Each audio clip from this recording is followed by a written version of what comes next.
Hello students, myself Abhilash, biology lecturer.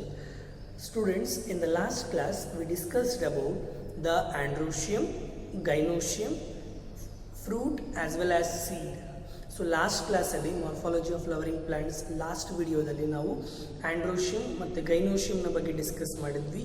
ಅದಾದ ನಂತರ fruit ನ ಬಗ್ಗೆ ಮತ್ತೆ ಸೀಡ್ ನ ಬಗ್ಗೆಯೂ ಕೂಡ ಡಿಸ್ಕಸ್ ಮಾಡಿದ್ವಿ. So in this video we are going to start the continued part of the chapter morphology of flowering plants. So morphology of flowering plants na PU part na ಕೊನೆಯ class ಇದು. So in this class we are going to discuss about 3 families. ನಾವು 3 families ಬಗ್ಗೆ discuss ಮಾಡ್ತಾ ಹೋಗ್ತಿದ್ದೀವಿ. Fabaceae, Solanaceae and Liliaceae, ಆ 3 ಫ್ಯಾಮಿಲಿಯ ಬಗ್ಗೆ discuss ಮಾಡ್ತೀವಿ. ಅದಕ್ಕಿಂತ ಮುಂಚೆ before discussing those families we have to deal with some terminologies as well as some symbols used to denote some characters. ಈಗ ನಾನು ಆಲ್ರೆಡಿ ಕ್ಲಾಸಸ್ ಹೇಳಬೇಕಾದ್ರೆ ಹೇಳಿದ್ದೆ, ಅದಾಗ್ತಿದೆ ಕೆಲವೊಂದು ವರ್ಡಿಂಗ್ಸ್ನ ಕೆಲವೊಂದು ಸಿಂಬಲ್ಸಿಂದ ಡಿನೋಟ್ ಮಾಡ್ತೀವಿ ಅಂತ. ಸೊ ಯಾವ್ಯಾವ ವರ್ಡಿಂಗ್ಸ್ನ ಯಾವ್ಯಾವ ಸಿಂಬಲ್ಸಿಂದ ಡಿನೋಟ್ ಮಾಡ್ತೀವಿ ಅನ್ನೋದನ್ನ now we are going to learn. So after learning all the symbols and how to name them or how to write, then we move on with the families. So let's start with some characters and how to write in scientific way. So first, if a flower having bract, flower ಅಲ್ಲಿ ಬ್ರಾಕ್ಟ್ ಇದ್ರೆ so ಅಂತ flowers ಅಂತ ಕರಿತೀವಿ bracteate ಅಂತ ಕರಿತೀವಿ. If the flower does not having bract, ಅಂತಹ flower ಏನಂತ ಕರಿತೀವಿ ಈ ಬ್ರಾಕ್ಟಿಯೇಟ್ ಕಂಡೀಷನ್ ಅಂತ ಕರಿತೀವಿ. ಹೌದಾ? ಸೊ ಈ ವಿಡಿಯೋ ಬಹಳ ಇಂಪಾರ್ಟೆಂಟ್, ಇದ್ರ ಮೇಲೆ ತುಂಬ ಸಲ ನೀಟ್ ಬಿಟ್ಸ್ ಬಂದಿರುತ್ತೆ. ಸೊ ಗಮನ ಇಟ್ಟು ನೋಡಿ ಯಾವ ರೀತಿ ಸಿಂಬಾಲಿಕಲಿ ಎಕ್ಸ್ಪ್ಲೇನ್ ಮಾಡೋದು ಅಂತ ನೋಡಿ. First one,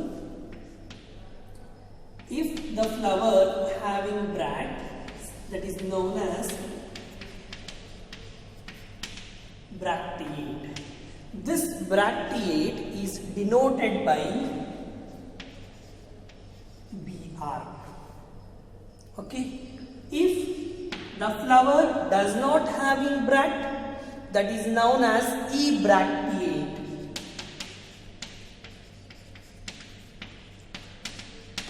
Ebracteate is denoted by EBR. ಇದಾಗ್ತಿದೆಯಾ? ಸೊ ನಾವು ಬ್ರಾಕ್ಟಿಯೇಟ್ ಅಂದ್ರೇನು, ಈ ಬ್ರಾಕ್ಟಿಯೇಟ್ ಅಂದ್ರೇನು ಅಂತ ಕೇಳಿದ್ವಿ, ಬಟ್ ಯಾವ ರೀತಿ ಬರೆಯೋದು ಅಂತ ಇಲ್ಲಿ ನೋಡ್ತಾ ಇದ್ದೀವಿ. Then if the flower having bracteole, that flower is known as bracteolate flower.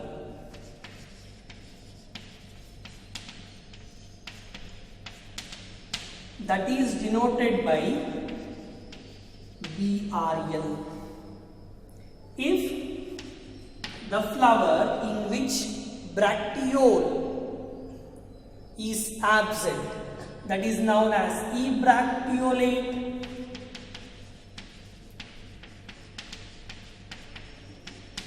Denoted by EBRL. ನೋಡಿ, ಇದು ಸ್ವಲ್ಪ ಕಷ್ಟ ಆಗುತ್ತೆ, ನೀವು ಸಿಂಬಲ್ಸ್ನ ನೆನ್ಪಿಟ್ಕೋಬೇಕು, ಅಬ್ಸರ್ವ್ ಮಾಡ್ತಾ ಹೋಗಿ. ನೀವು ಬ್ರಾಕ್ಟಿಯೇಟ್ ಅಂದರೆ ಅಂತ ನಿಮಗೆ ಗೊತ್ತಿರಬೇಕು ಫಸ್ಟಿಗೆ. ಸೊ ಅದನ್ನೆಲ್ಲ ಲಾಸ್ಟ್ ಕ್ಲಾಸಸ್ಸಲ್ಲಿ ಎಕ್ಸ್ಪ್ಲೈನ್ ಆಗಿದೆ, ಗೊತ್ತಾಗ್ತಿದೆಯಾ? ನೆಕ್ಸ್ಟ್ ಆಫ್ಟರ್ ದಟ್, ಸೊ ಬ್ರಾಕ್ಟ್ ಆದಮೇಲೆ then we move on with the symmetry of flowers. Symmetry of flowers ನ ಬಗ್ಗೆ ಕೂಡ ಡಿಸ್ಕಸ್ ಮಾಡಿ. Symmetry of flowers ಹೇಳಬೇಕಾದ್ರೆ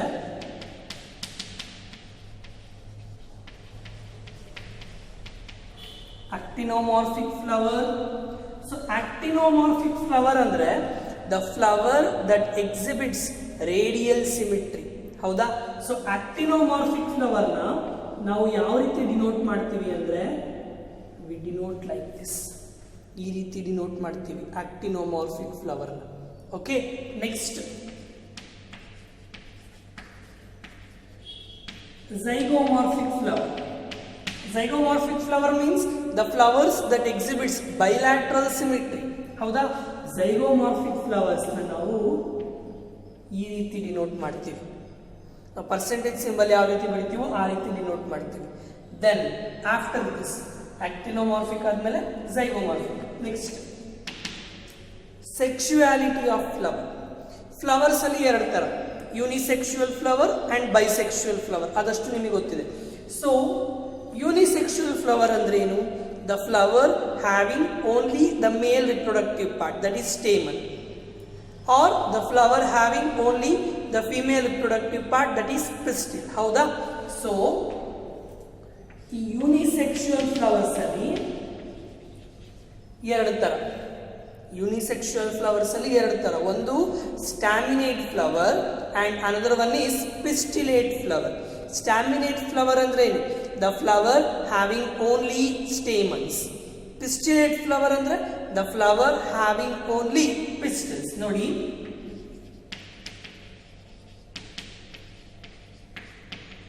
ಸ್ಟಾಮಿನೇಟ್ ಅಂದ್ರೆ ಮೇಲ್ ಫ್ಲವರ್ಸ್.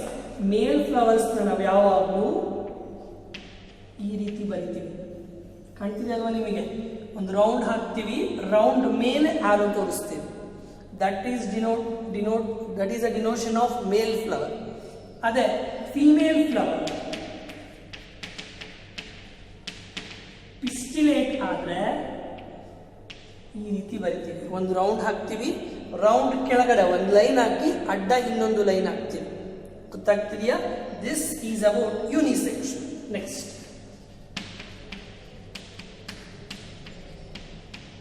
ನೋಡಿ, ಇಷ್ಟು ಕಂಪ್ಲೀಟ್ ಆಗಿರಬೇಕು. ಸೊ ನೋಡಿ, ಇದಾದ ನಂತರ ಬೈಸೆಕ್ಸುವಲ್ ಫ್ಲವರ್ಸ್. ಬೈಸೆಕ್ಸುವಲ್ ಅಂದ್ರೆ the flower having both stamen and pistil. ಹೌದಾ? ನೋಡಿ, ಬೈಸೆಕ್ಸುವಲ್ ಹೇಗೆ ಬರೆಯೋದು? ರೌಂಡ್ ಹಾಕಿದ್ವಿ, ರೌಂಡ್ ಹಾಕಿ ಮೇಲೆ ತೋರಿಸಿದ್ರೆ ಅದು ಸ್ಟಾಮಿನೇಟ್ ಫ್ಲವರ್. ಇಲ್ಲಿದೆ ನೋಡಿ ಡಯಾಗ್ರಾಮ್. ಹೌದಾ? ಅದೇ ರೌಂಡ್ ಹಾಕಿ ಕೆಳಗಡೆ ಈ ರೀತಿ ತೋರಿಸಿದ್ರೆ ಪಿಸ್ಟಿಲೇಟ್ ಫ್ಲವರ್.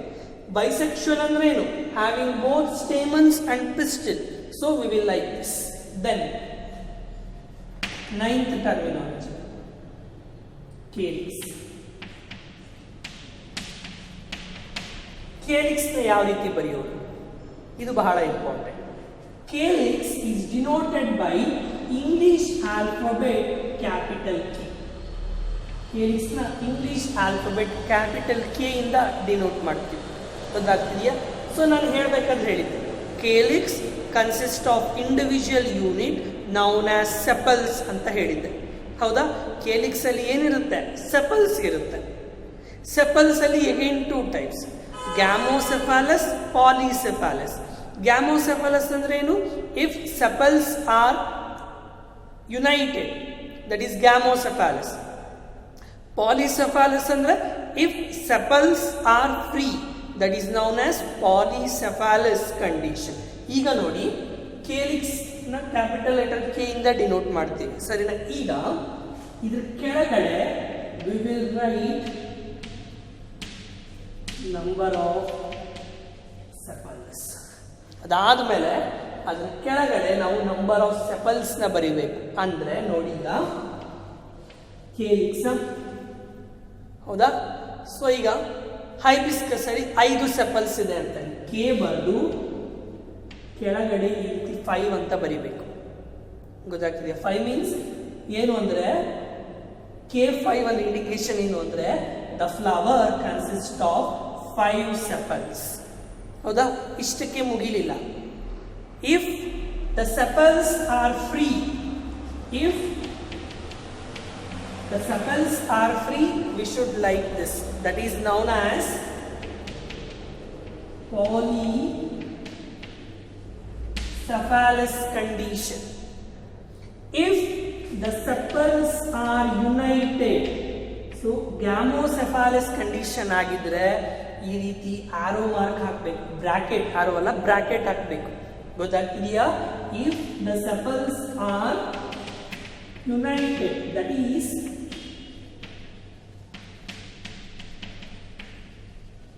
gamocephalous condition. ಗೊತ್ತಾಗ್ತಿದೆಯಾ? ಸೊ ಕೇಲಿಕ್ಸ್ ನ ಕೆ ಇಂದ ಡಿನೋಟ್ ಮಾಡ್ತೀವಿ, capital letter capital alphabet K ಇಂದ ಡಿನೋಟ್ ಮಾಡ್ತೀವಿ. ಕೇಲಿಕ್ಸ್ ಫ್ರೀ ಆಗಿದ್ರೆ ಅದನ್ನ ಪಾಲಿಸೆಫಾಲಸ್, ಕೇಲಿಕ್ಸ್ ಯುನೈಟೆಡ್ ಆಗಿದ್ರೆ ಗ್ಯಾಮೋಸೆಫಾಲಸ್ ಕಂಡೀಷನ್. ಸೊ ಇದಾದ್ಮೇಲೆ ನೆಕ್ಸ್ಟ್ ಇದೇ ರೀತಿ ಕರೋಲಾ ಬರೆಯೋದು. So corolla it is denoted by capital C. ಕೊರೋನಾನ ಯಾವುದರಿಂದ ಡಿನೋಟ್ ಮಾಡ್ತೀವಿ ಅಂದರೆ ಇಂಗ್ಲಿಷ್ ಆಲ್ಫಾಬೆಟ್ ಕ್ಯಾಪಿಟಲ್ ಸಿ ಇಂದ ಡಿನೋಟ್ ಮಾಡ್ತೀವಿ. ಸೇಮ್ ಸಿ ಕೆಳಗಡೆ number of petals. In Corolla represents petals. So here we will write the number of petals ಎಷ್ಟಿದೆ ಅನ್ನೋದನ್ನ ಬರಿತಾ ಹೋಗ್ತೀವಿ. ಸೊ ನೋಡಿ, ಸಿ ಬರ್ದೆ ಕರೋಲಾ. ಸೊ ಪೆಟಲ್ಸ್ 5 ಇರುತ್ತೆ. ಪೆಟಲ್ಸ್ 5 ಇದ್ದು ನಾವೇನು ಬ್ರಾಕೆಟ್ ತೋರಿಸ್ಲಿಲ್ಲ ಅಂದ್ರೆ that is indicates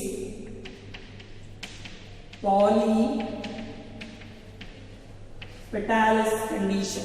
Polypetalous condition ಅಂದ್ರೆ ಏನು? If the petals remain free, ಅದನ್ನ polypetalous condition ಅಂತ ಕರಿತೀವಿ. ಅದೇ ರೀತಿ ಕರೋಲಾ ಬರಿತೀವಿ, ಪೆಟಲ್ಸ್ ಬರಿತೀವಿ, 5 ಪೆಟಲ್ಸ್ ಇರುತ್ತೆ. ಬ್ರಾಕೆಟ್ ಏನಾದರೂ ಹಾಕಿದ್ರೆ, ಇಫ್ ಐ ಯೂಸ್ ಬ್ರಾಕೆಟ್, ಕಾಣ್ತಿದೆಯಲ್ಲ, ಬ್ರಾಕೆಟ್ ಏನಾದರೂ ಹಾಕಿದ್ರೆ that is indication of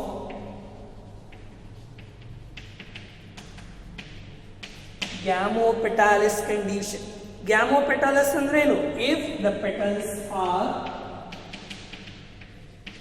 United, that is gamopetalous condition. ಗೊತ್ತಾಗ್ತಿದೆಯಾ? So this is some term ಇದೆ. ಸೊ ಇದಿಷ್ಟು ನೋಡ್ತಾ ಹೋಗಿ. If the flower having bracteate, BR. If the flower in which bract is absent, bracteate, EBR. If the flower having bracteole, bracteolate, BRL. If the flower in which bracteole is absent, EBRL. If the flower having actinomorphic, that is radial symmetry, this symbol. Round bardu, adu ಒಳಗಡೆ plus symbol. If the flower having if the flower is zygomorphic flower ಅಂದ್ರೆ ಏನು? If the flower having bilateral symmetry, that is this symbol, ratio symbol. Then if the flower is staminate, like this, round barದು ಮೇಲ್ಗಡೆ arrow ಮಾಡಿ. Pistillate female flower ಅಂದ್ರೆ round barದು ಕೆಳಗಡೆ plus joint ಆಗಿರಬೇಕು, ಈ ರೀತಿ joint ಆಗಿರಬೇಕು. Then bisexual, both stamen and pistil. Calyx, capital alphabet K. If they are free, polycephalous. If they are united, we have to put the bracket.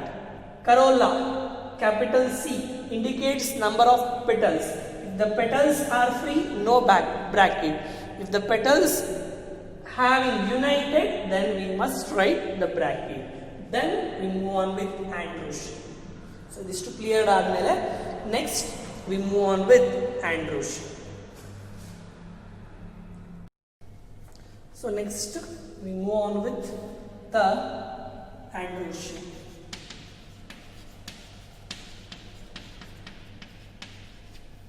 Androecium, it is denoted by capital letter A. Okay, so androecium includes stamens. ಹೌದಾ? So ಇದ್ರ ಕೆಳಗಡೆ ನಾವು stamens ನ ಬರಿತಾ ಹೋಗ್ತೀವಿ. Stamen number,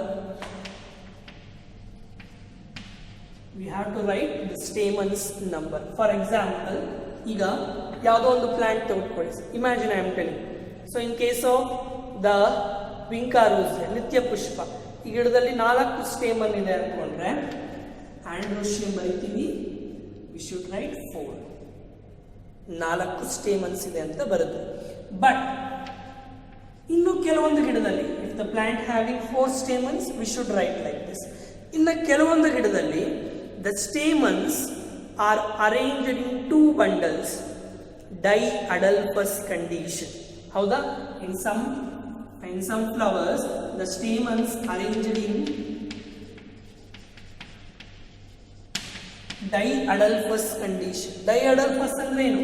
the stamens are arranged in 2 bundles. ಇದು monoadelphous, ಒಂದೇ ಒಂದು ಬಂಡಲ್, 2 bundles ಆಗಿದೆ. ಫಾರ್ ಎಕ್ಸಾಂಪಲ್ ಆಂಡ್ರೋಶಿಯಂ ಇದೆ, ಈಗಿದೆ ಬಲ್ಲಿ 4 ಸ್ಟೇಮನ್ಸ್ ಇದೆ ಅಂದ್ರೆ 4 ಸ್ಟೇಮನ್ಸ್ 2 ಬಂಡಲ್ ಆಗಿ ಅರೇಂಜ್ ಆಗಿದ್ರೆ ಫಾರ್ ಎಕ್ಸಾಂಪಲ್, ಅವಾಗ ಏನು ಬರೀತೀವಿ ಅಂದ್ರೆ 2 + 2 ಅಂತ ಬರೀತೀವಿ. ಅಂದ್ರೆ 2 ಅನ್ನೋದು 4 ಸ್ಟೇಮನ್ಸ್ ಇದೆ, 4 ಸ್ಟೇಮನ್ಸ್ ಅಲ್ಲಿ 2 ಸ್ಟೇಮನ್ಸ್ ಒಂದು ಗುಂಪಾಗಿದೆ, ಇನ್ನೊಂದು ಸ್ಟೇಮನ್ಸ್ ಇನ್ನೊಂದು ಬಂಡಲ್ ಅಲ್ಲಿ ಇದೆ ಅಂತ ಅರ್ಥ. ಗೊತ್ತಾಗ್ತದೆ. ಅದೇ ರೀತಿ in case of pea plant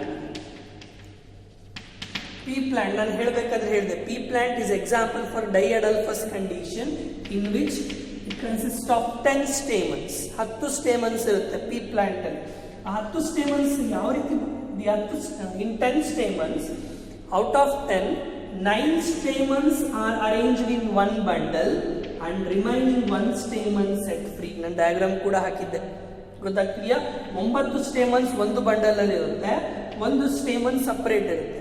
ಈ 9 ಸ್ಟೇಮನ್ಸ್ ಇರುತ್ತಲ್ಲ ಪೀ ಪ್ಲಾಂಟ್ ಅಲ್ಲಿ, ದ 9 ಸ್ಟೇಮನ್ಸ್ ಆರ್ ಯುನೈಟೆಡ್ ಅಂದ್ರೆ ಏನು? ಗುಂಪಾಗಿರುತ್ತೆ.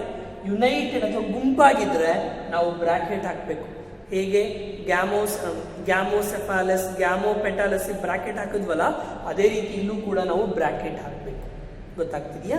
Then if in some plants the stamens number cannot be counted. ಕೆಲವೊಂದು ಪ್ಲಾಂಟ್ಸ್ ಅಲ್ಲಿ ಸ್ಟೇಮನ್ಸ್ ನ ನಂಬರ್ನ ಕೌಂಟ್ ಮಾಡೋಕೆ ಆಗೋಲ್ಲ, ಅಷ್ಟು ಸ್ಟೇಮನ್ಸ್ ಇರುತ್ತೆ. ಅವಾಗ ಯಾವ ರೀತಿ ಬರಿತೀವಿ ಅಂದ್ರೆ, if the stamens are infinite ಅಂದ್ರೆ ಕೌಂಟ್ ಮಾಡಕ್ ಆಗಲ್ಲ, ಅವಾಗ ಯಾವ ರೀತಿ ಬರೀತೀವಿ? ಆಂಡ್ರೋಶಿಯಂ ಕೆಳಗಡೆ ಇನ್ಫೈನೈಟ್ ಸಿಂಬಲ್ ಹಾಕ್ತೀವಿ. ಗೊತ್ತಾಗ್ತಿದೆಯಾ? ಇದು ಆಂಡ್ರೋಶಿಯಂ ನ ಬಗ್ಗೆ ಆಯ್ತು. Then next we move on with ಗೈನೋಶಿಯಂ.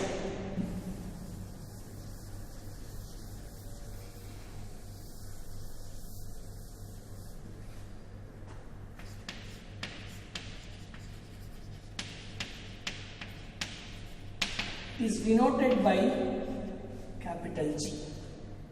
G ಇಂದ ಡಿನೋಟ್ ಮಾಡ್ತೀವಿ.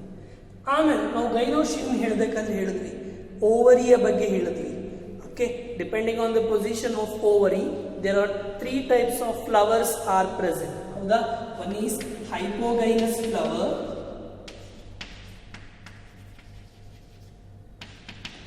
Epigynous flower, then perigynous flower. Hypogynous flower ಅಂದ್ರೆ ಏನಾಗುತ್ತೆ? Ovary superior.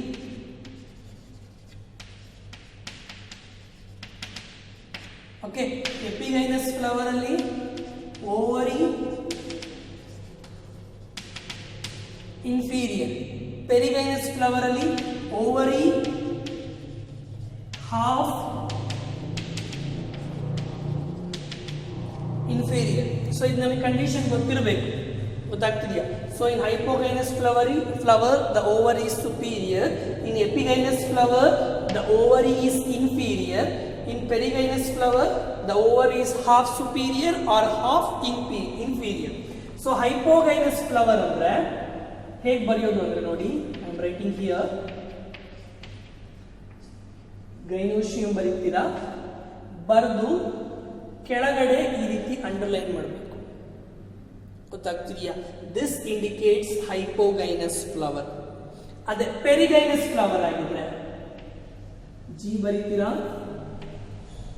ಪೆರಿಗೈನಸ್ ಆಗಿದೆ ಜಿ ಬರೀತೀರಾ, ಬರೆದು ಮೇಲ್ಗಡೆ ಲೈನ್ ಮಾಡಬೇಕು.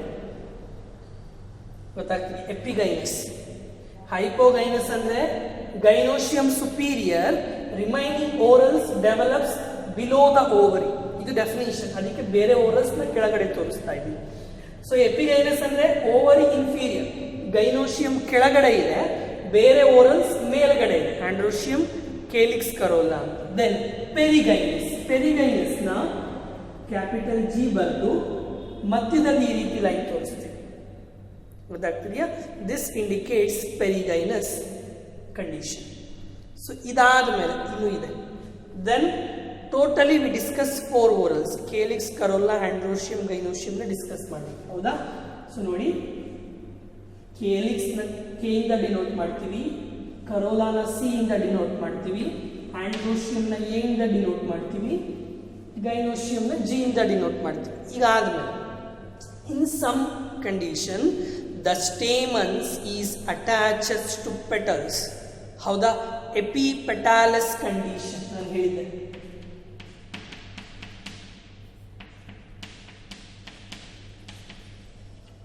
In epipetalous condition, stamens attaches to the petals. ಅಂತ petals ಅಂದ್ರೆ ಕರೋಲಾ. ಸೊ ಅವಾಗ ಯಾವ ರೀತಿ ತೋರಿಸಬೇಕು ಅಂದ್ರೆ ಈ ರೀತಿ ಸಿಂಬಲ್ಸ್ ತೋರಿಸ್ಬೇಕು. ಅಂದರೆ ಸಿ ಆಂಡ್ರೋಶಿಯಮ್ ಇಂದ ಕರೋಲಾ ಅಟ್ಯಾಚ್ ಆಗಿದೆ ಅಂತ, ಅಂದರೆ ಸ್ಟೇಮನ್ಸ್ ಪೆಟಲ್ಸ್ಗೆ ಅಟ್ಯಾಚ್ ಆಗಿದೆ ಅಂತ ಈ ರೀತಿ ಸಿಂಬಲ್ಸ್.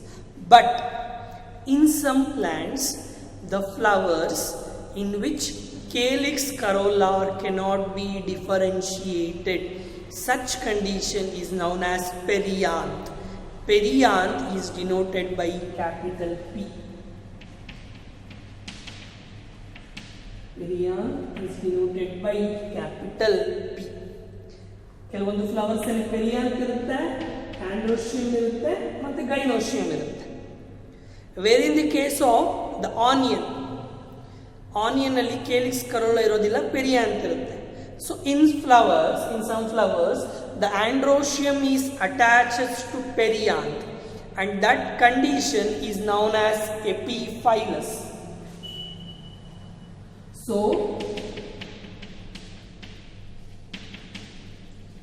ಎಪಿಫೈಲಸ್ ಅಂದ್ರೆ ಏನು?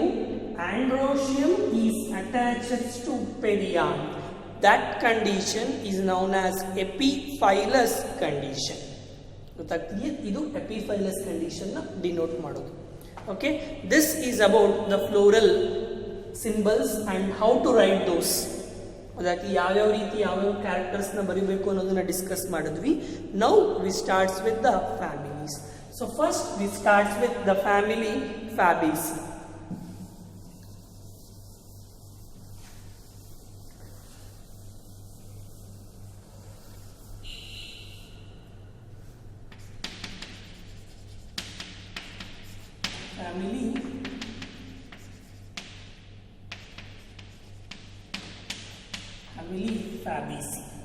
Fabaceae family, it is earlier called as Papilionode family. This Fabaceae family na modalu ಏನಂತ ಕರೀತಿದ್ರು ಅಂದ್ರೆ earlier they call them as Papilionode family. So earlier it is called as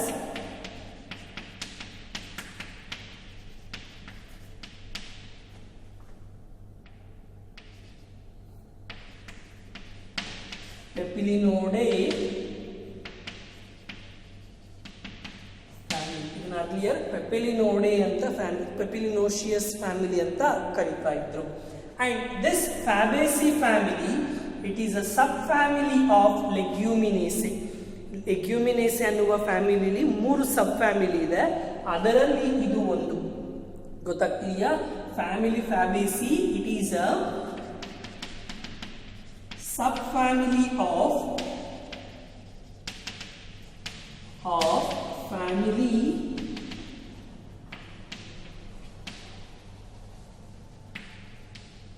Leguminosae. Leguminosae ಫ್ಯಾಮಿಲಿಯ subfamily ಯಾವುದು ಅಂದ್ರೆ Fabaceae. ಗೊತ್ತಾಗ್ತದೆ? ಈಗ ಈ ಫ್ಯಾಮಿಲಿಯ ಕ್ಯಾರೆಕ್ಟರ್ಸ್ನ ಬರಿತಾ ಹೋಗೋಣ. ಸೊ ಫಸ್ಟ್ ಕ್ಯಾರೆಕ್ಟರ್ ಏನು ಅಂದ್ರೆ ಹ್ಯಾಬಿಟ್ ಅಂಡ್ ಹ್ಯಾಬಿಟ್ಯಾಟ್.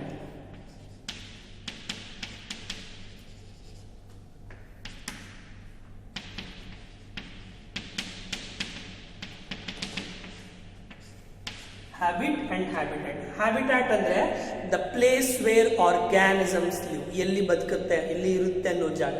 ಹ್ಯಾಬಿಟ್ ಅಂದ್ರೆ ಯಾವ ರೀತಿ ಬದುಕುತ್ತೆ, ಯಾವ ರೀತಿ ಇರುತ್ತೆ ಅನ್ನೋದನ್ನ ಹ್ಯಾಬಿಟ್ ಅಂತ ಕರಿತೀವಿ. These Fabaceae members are tall, okay, some are herb, some are shrub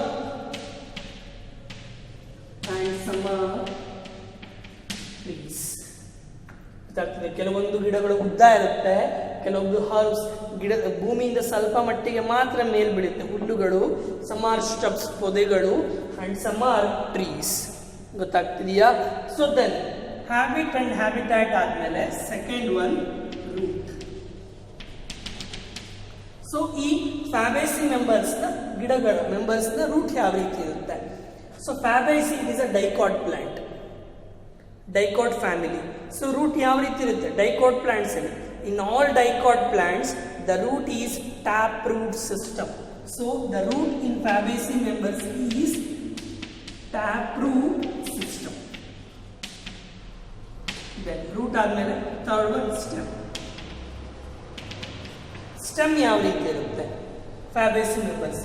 The stem is aerial, erect, ಉದ್ದ ಇರುತ್ತೆ. ದೆನ್ ಉಡ್ಡಿ, ಮರಗಳಲ್ಲಿ ಸ್ಟೆಮ್ ಉಡ್ಡಿ ದಪ್ಪವಾಗಿರುತ್ತೆ. Then woody, okay. Then climbing, climbing ಅಂತ ಹೇಳೋದು ಗೊತ್ತಾಗ್ತಿದೆಯಾ? ಈ ರೀತಿ ಸ್ಟೆಮ್ ಇರುತ್ತೆ.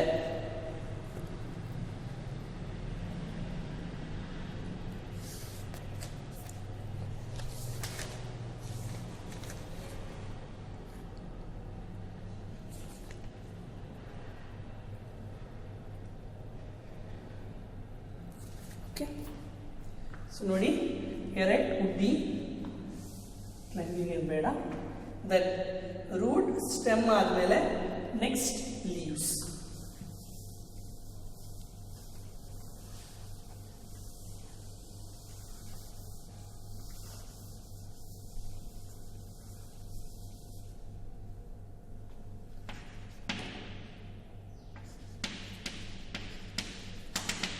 Leaves, they are simple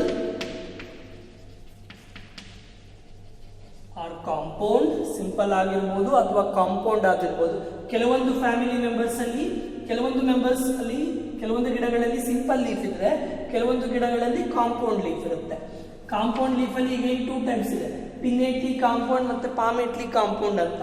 so Fabaceae members ಅಲ್ಲಿ ಪಿನ್ನೇಟ್ಲಿ ಕಾಂಪೌಂಡ್ ಲೀಫ್,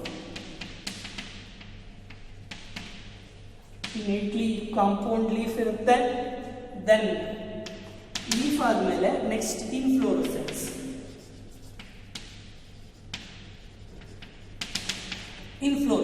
ಇನ್ಫ್ಲೋರೆಸೆನ್ಸ್ ಯಾವ ರೀತಿ ಇರುತ್ತೆ? So in these organisms, that is Fabaceae members, inflorescence is racemose inflorescence. Inflorescence ಯಾವುದು ಅಂದ್ರೆ ರಸಿಮೋಸ್ ಇನ್ಫ್ಲೋರೆಸೆನ್ಸ್ ಇರುತ್ತೆ.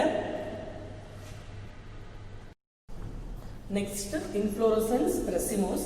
ನೋಡಿ, ಲೀವ್ಸ್ ಅಲ್ಲಿ ತುಂಬಾ ಇದೆ ಹೇಳೋದು. Leaves simple, compound, ಪಿನ್ನೇಟ್ಲಿ compound leaf ಆದ್ಮೇಲೆ ನೆಕ್ಸ್ಟ್. ಸೊ ಇನ್ಫ್ಲೋರೆಸೆನ್ಸ್ ಆಮೇಲೆ ಬರೆಯೋಣ, ಲೀಫ್ ಇನ್ನು ಕಂಪ್ಲೀಟ್ ಆಗಿಲ್ಲ. ಪಿನ್ನೇಟ್ಲಿ ಕಾಂಪೌಂಡ್, ದೆನ್ ಸ್ಟಿಪ್ಯುಲೇಟ್. ಸ್ಟಿಪ್ಯುಲೇಟ್ ಅಂದ್ರೆ ಏನು? Leaf with stipules. Then dicot ಆಗಿರುವುದರಿಂದ ವೆನೇಷನ್ ಯಾವುದಾಗುತ್ತೆ?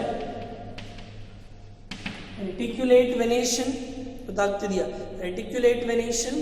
ದೆನ್ ಫಿಲ್ಲೋಟ್ಯಾಕ್ಸಿ ಯಾವ್ದಾಗುತ್ತೆ? ಆಲ್ಟರ್ನೇಟ್ ಫಿಲ್ಲೋಟ್ಯಾಕ್ಸಿ.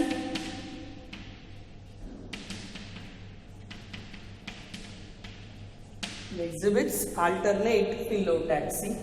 Then leaf ಆದ್ಮೇಲೆ inflorescence.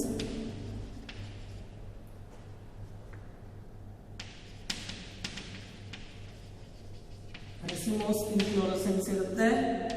Then inflorescence ಆದ್ಮೇಲೆ ಫ್ಲವರಿಗೆ ಬಂದ್ರೆ the flower is bisexual.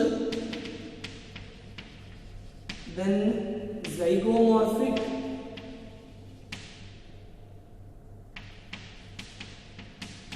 Bisexual, zygomorphic flower. Then calyx ಬಂದ್ರೆ calyx consists of sepals. So 5 sepals, 5 sepals ಇರುತ್ತೆ. So it can in Fabaceae members, the calyx consists of the 5 sepals and these sepals are united. So gamocephalous condition and valvate or twisted estivation. ಈಸ್ಟಿವೇಷನ್ ಯಾವ ರೀತಿ ಇರುತ್ತೆ ಅಂದ್ರೆ ವ್ಯಾಲ್ವೇಟ್ ಅಥವಾ twisted ಈಸ್ಟಿವೇಷನ್. Next Corolla ಬಂದ್ರೆ 5 petals, 5 petals ಇರುತ್ತೆ. And these petals R free. Free ಅಂದ್ರೆ ಏನು? ಪಾಲಿಪೆಟಾಲಸ್ condition. polypetalous condition in which these Fabaceae members exhibit, the petals exhibit special aestivation, that is maxillary aestivation or papilionoecious aestivation.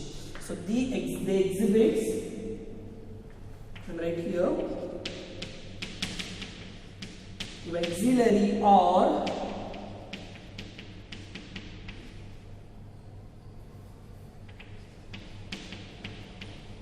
papilionoecious aestivation. They exhibits maxillary or papilionoecious aestivation. Next, calyx corolla ಆದ್ಮೇಲೆ androecium.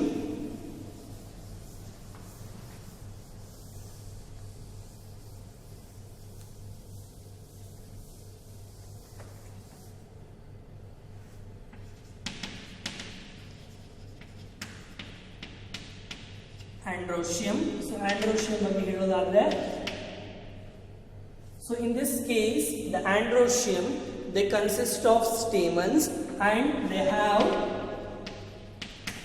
10 stamen.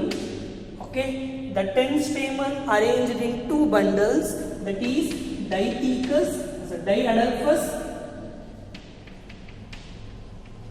diadelphous condition, and the anther is diathecous and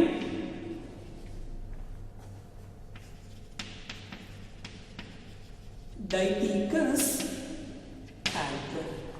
So next androecium ಆದ್ಮೇಲೆ gynoecium.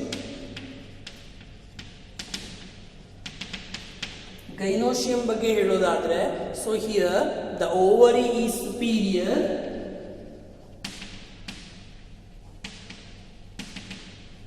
ovary is superior, then monocarpellary,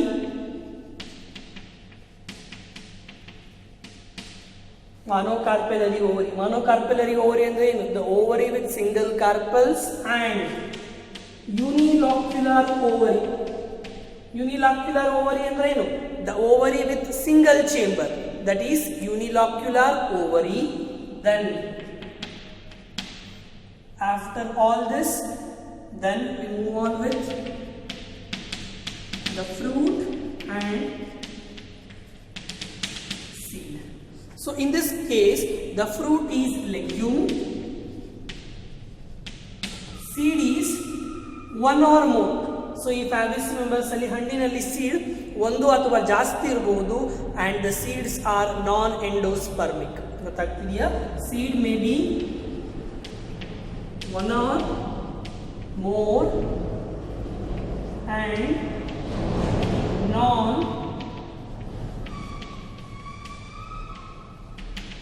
endospermic, and they are non endospermic.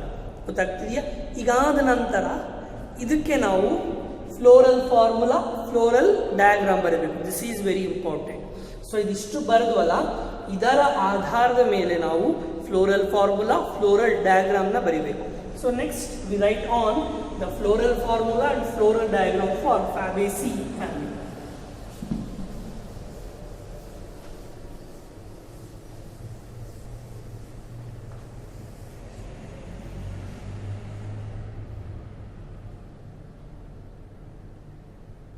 ನೋಡಿ,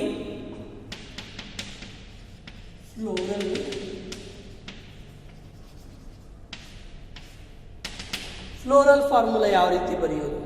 first, whether the Fabaceae family having bract or not. Bract ಇದ್ದೇ ಇರುತ್ತೆ.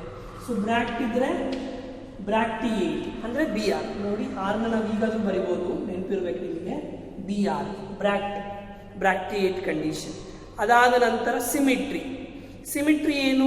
ಆಕ್ಟಿನೋಮಾರ್ಫಿಕೋ ಝೈಗೋಮಾರ್ಫಿಕೋ. So the exhibits zygomorphic symmetry. ಹೌದಾ? Symmetry. Then bract ಅಥವಾ bracteate ಬರೆದ್ವಿ, symmetry ಬರೆದ್ವಿ. ಆಮೇಲೆ ಸೆಕ್ಸುಯಾಲಿಟಿ ಬರಿಬೇಕು. Sexuality ಅಂದ್ರೆ ಏನು? Whether they are unisexual, bisexual. So family Fabaceae it is a bisexual. So ಹೀಗೆ ಬರೆದ್ರೆ ಫೀಮೇಲು, ಅದ್ರ ಮೇಲೆ ಆರೋಟ್, ಬೈಸೆಕ್ಸುಯಲ್ ಆಯ್ತು. ಈಗ ಓರಲ್ಸ್ ನ ಬರಿತಾ ಹೋಗಿ. Calyx, corolla, androecium, gynoecium. ಈಗ ಕೇಲಿಕ್ಸ್ ಅಲ್ಲಿ ಸೆಪಲ್ಸ್ ಎಷ್ಟಿರುತ್ತೆ? 5 ಸೆಪಲ್ಸ್ ಇರುತ್ತೆ. and the sepals are gamocephalous. Bracket hockey. Corolla, they exhibit very special papilionoecious estivation. So papilionoecious estivation ಅಂದ್ರೆ ಯಾವ ರೀತಿ ಅಂದ್ರೆ 1 plus 2 plus 2. Last two are united. Axillary or papilionoecious estivation. So next Androecium. ಎಷ್ಟು stamens ಇದೆ? 10 stamens ಇದೆ. So they are arranged in 1 plus 9 bundles in which 9 are fused. ಹೌದಾ? So 9 stamens fuse ಆಗಿದೆ, ಒಂದು ಸಪರೇಟ್ ಇದೆ. Diadelphous condition. ದೆನ್ ಗೈನೋಶಿಯಂ ಬಂದ್ರೆ in gynoecium ovary is superior and it is only single. ಅದಕ್ಕೆ ಒಂದು ಮಾನೋಕಾರ್ಪುಲರ್ ಒಂದು. ಗೊತ್ತಾಗ್ತಿದೆಯಾ? ಇದು ಫ್ಲೋರಲ್ ಫಾರ್ಮುಲಾ. ಇದು ನಮಗೆ ಬರೆಯೋದು ತುಂಬಾ ಚೆನ್ನಾಗಿ ಗೊತ್ತಿರಬೇಕು. ಈ ಫ್ಲೋರಲ್ ಫಾರ್ಮುಲಾ ಗೊತ್ತಿದ್ರೆ ಇದರ ಮೇಲೆ ನಾವು ಫ್ಲೋರಲ್ ಡಯಾಗ್ರಾಮ್ ನ ಬರೀತೀವಿ. ನೋಡಿ, ಫ್ಲೋರಲ್ ಫಾರ್ಮುಲಾ ಮತ್ತು ಫ್ಲೋರಲ್ ಡಯಾಗ್ರಾಮ್ ನಾವು ನೀಟಲ್ಲಿ ತುಂಬಾ ಕೇಳ್ತಾರೆ. ಅದಾದ ನಂತರ ನಮ್ಮ PU ಎಕ್ಸಾಮಿಗೆ ಇದನ್ನೇ ಬರೆಯೋಕೆ ಕೇಳೋದು. Mention the floral formula or floral diagram of family Fabaceae ಅಂತ 5 ಮಾರ್ಕ್ಸ್ ಕೇಳ್ತಾರೆ. ಸರಿನಾ? ನಿಮಗೆ ಫಾರ್ಮುಲಾ ಮತ್ತು ಡಯಾಗ್ರಾಮ್ ಬರೆಯೋದು ಚೆನ್ನಾಗಿ ಗೊತ್ತಿರಬೇಕು. ನೋಡಿ, ಈಗ ಫ್ಲೋರಲ್ ಫಾರ್ಮುಲಾಗೆ ಸಂಬಂಧಪಟ್ಟಂತೆ ನಾವು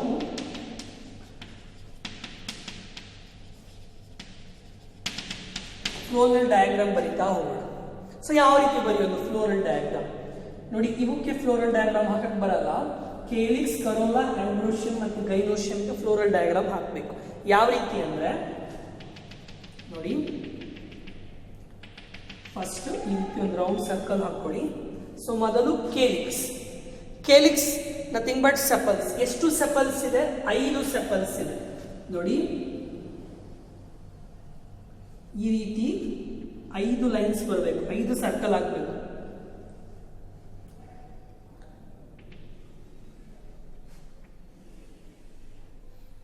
ನೋಡಿ, ಇದನ್ನ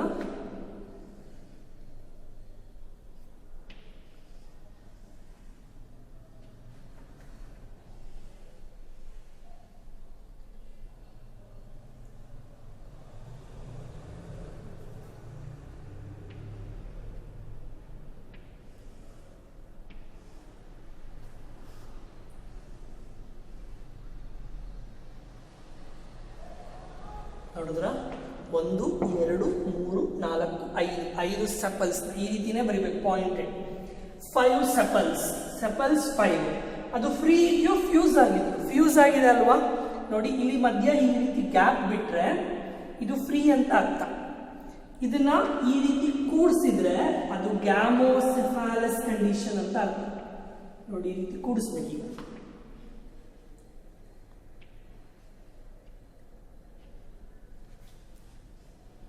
this is gamocephalous condition.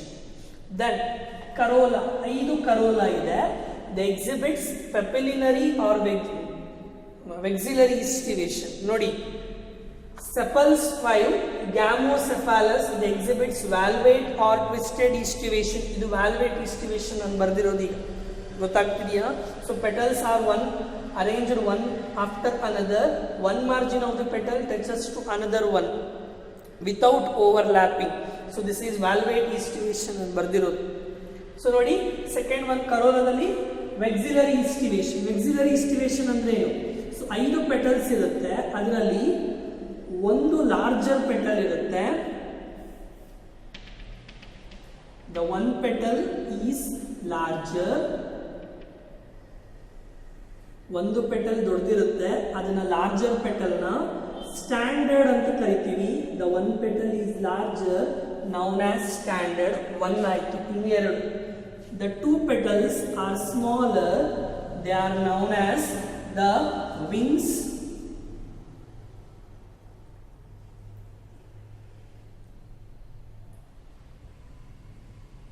ಎರಡು ಪೆಟಲ್ ಸ್ಮಾಲ್ ಇರುತ್ತೆ, ಆ ಎರಡು ಪೆಟಲ್ನ ನಾವು ವಿಂಗ್ಸ್ ಅಂತ ಕರಿತೀವಿ.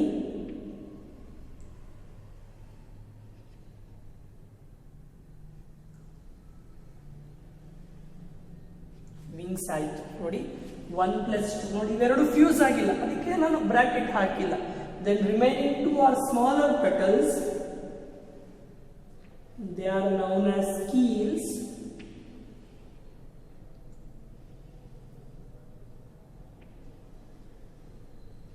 So these 2 petals are united. ನೋಡಿ, ಯುನೈಟೆಡ್ ಆಗಿದೆ ಅಲ್ವಾ, ಬ್ರಾಕೆಟ್ ಹಾಕಿದ್ದೀನಿ, ಅದಕ್ಕೆ ಇಲ್ಲಿ ಕೂಡಿಸಿದ್ದೀನಿ, ಸರಿನಾ?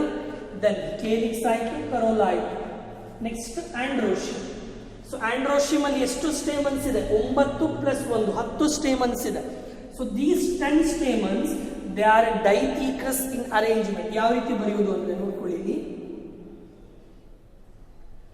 ಈ ರೀತಿ 1, ಈ ರೀತಿ 10 ಬರಿಬೇಕೀಗ ನಾನು. 1 2 3 4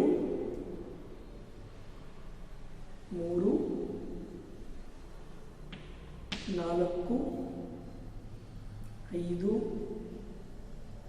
7 8